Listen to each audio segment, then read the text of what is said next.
We're a warlike people. We like war because we're good at it. And you know why we're good at it? Because we get a lot of practice. This country's only 200 years old, and already we've had 10 major wars. We average a major war every 20 years in this country, so we're good at it. And it's a good thing we are. We're not very good at anything else anymore. Huh? Can't build a decent car, can't make a TV set or a VCR worth the fuck.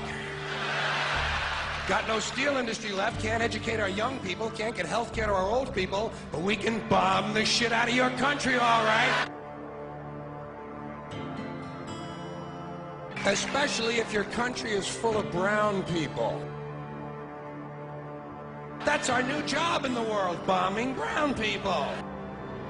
Iraq, Panama, Grenada, Libya, you got some brown people in your country, tell them to watch the fuck out, or we'll goddamn bomb them.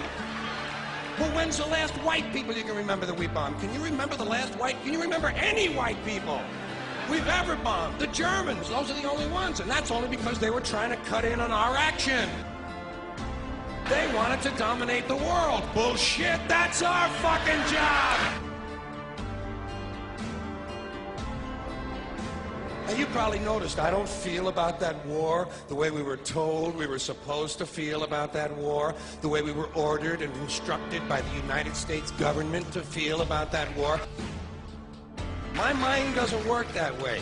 I got this real moron thing I do, it's called thinking.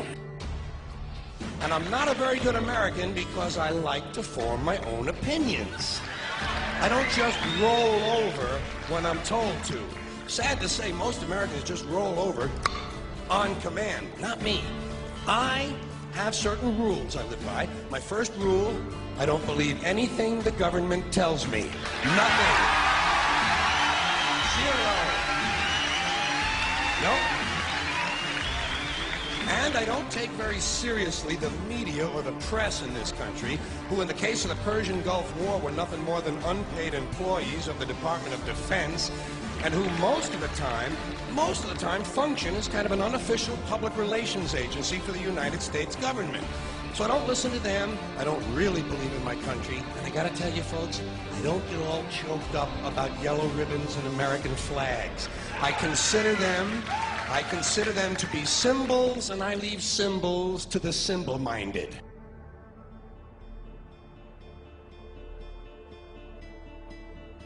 I'm talking about the fact that a war is rich old men protecting their property by sending middle-class and lower-class young men off to die. Forget these foolish elections. The owners of this country don't care about the poor in general. The owners of this country? What are we going?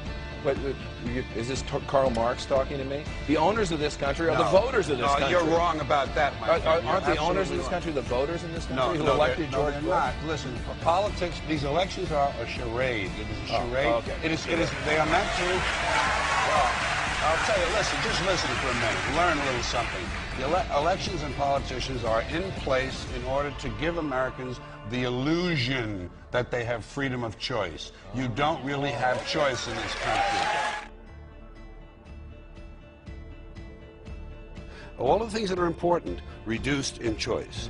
Newspapers in a city, how many? Used to be 3, 4, now it's 1 or 2. They're owned by the same people, and they also own a radio station.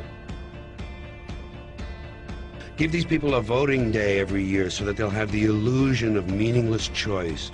Meaningless choice, that we go like slaves and say, "Oh, I voted." The limits of debate in this country are established before the debate even begins, and everyone else is marginalized. They're made to seem either to be communists or some sort of disloyal person, a kook, there's a word, and now it's conspiracy. Say they've made that something that should not be even entertained for a minute, that powerful people might get together and have a plan. Doesn't happen. You're a kook. You're a conspiracy buff. A conspiracy buff.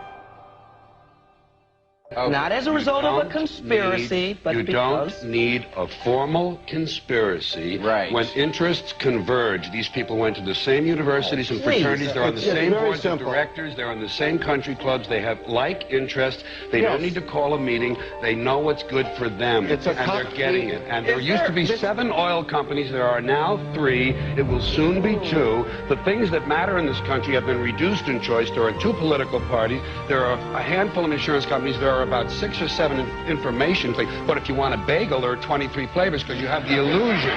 You have the illusion of choice. Right. You don't get the real important choice. There's no freedom of choice. That's a great point.